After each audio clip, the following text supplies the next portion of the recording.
2 or 3. When the crypt doors creak and the tombstones quake, Spooks come out for a swinging wake. happy haunts materialize, And begin to vocalize. Great ghosts come out to socialize.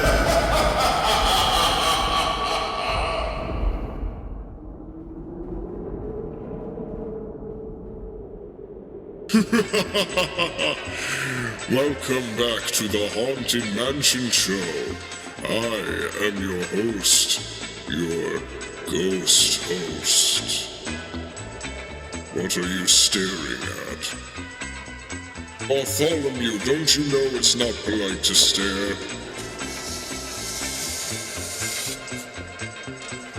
Blasted busts.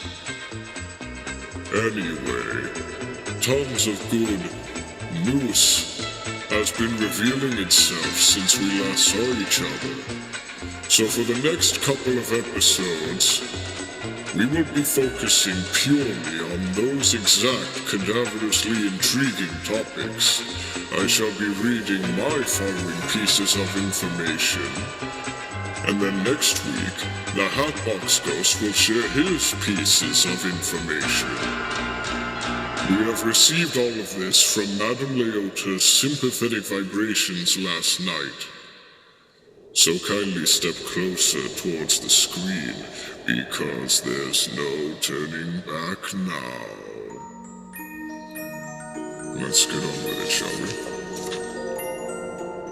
First and foremost, the old clock on Disneyland's 60th anniversary is still ticking until the last toll of the Requiem bell, which we now know will be kicking off the crypt on May 22nd, 2015. Now, I have brushed upon this before in the last episode, but I figured it would be appropriate to mention it again to make sure you'll never forget about it. Just like the mouse himself is planning on doing. This is Disneyland after all. It has been around for a very, very long time, leaving an enormous impact on children and adults alike. And given what they have in store, our blindingly glowing night spectacles, I'm sure that you won't forget it that time. I will also talk about the mysterious walls some more, but the Hatbox Ghost will take the subject matter for next week's episode, so keep your eyes open and make sure they stay in your skull. Don't make the same mistake I made. Now then, for our next order of business... Oh dear. Have we reached that already? That's unfortunate. Queen Elsa of Arendelle is returning with yet another motion picture, which will take place after the events of the first one. A sequel, if you will.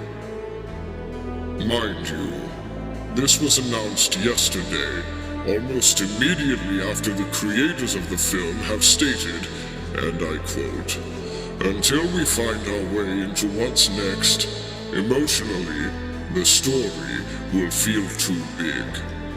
Having experienced Elsa letting it go 2 years in a row, I don't disagree with that statement at all. In fact, I'm still waiting for the snow to melt and have the sight of dead grass again. Sadly, it was the one thing that Jack couldn't take away from the Haunted Holiday event this year. We've been hearing our mortal guests discuss this topic with conflicting opinions, all ranging from, "My children cannot wait," to another opinion which says, "I'm waiting for the day when I hear someone say, 'I miss hearing Let It Go.'" That would be an interesting thing to hear. As for us, we'll be waiting for the snow to fall. But accept the natural order of things. We'll have to increase the hot-running chills over the cold-running ones for now. But that's just how it goes.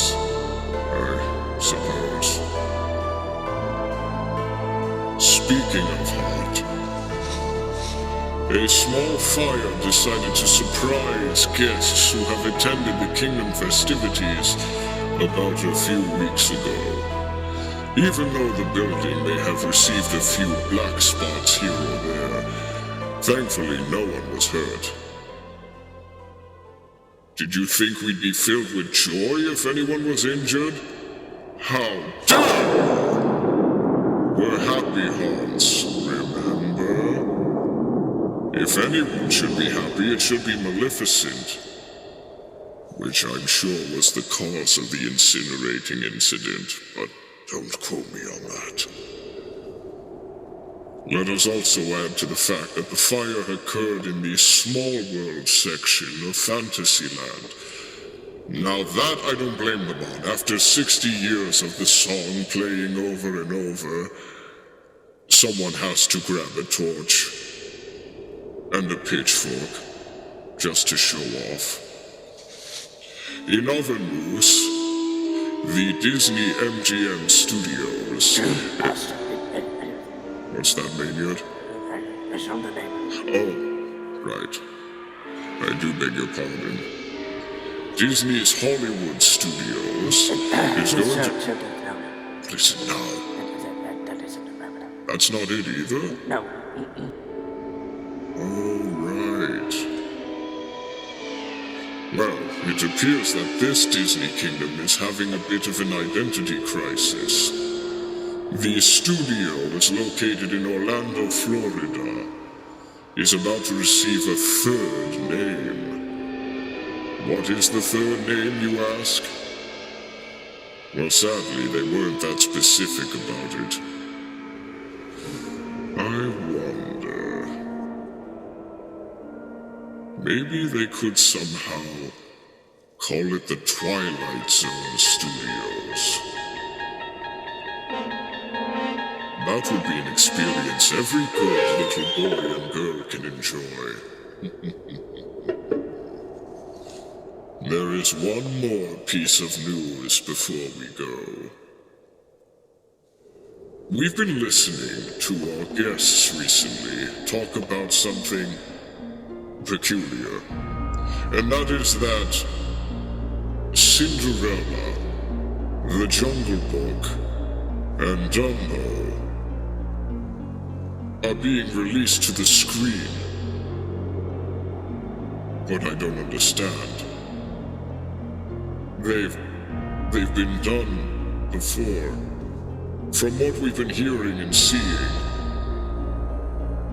they're almost identical. Eerily similar, you might add.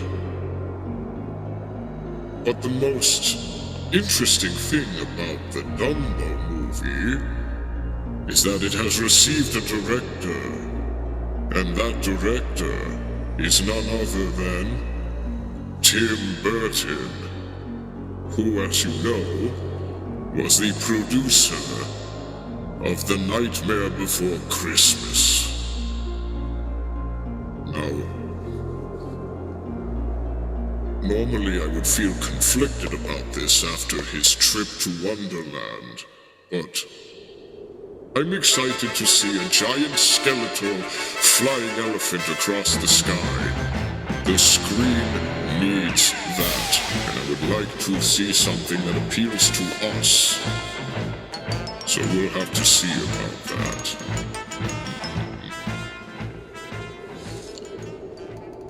I believe that is all. Well, friends, I hope you've enjoyed all of the Noose that has been coming out tonight. Some good, some bad. Which do you think is good?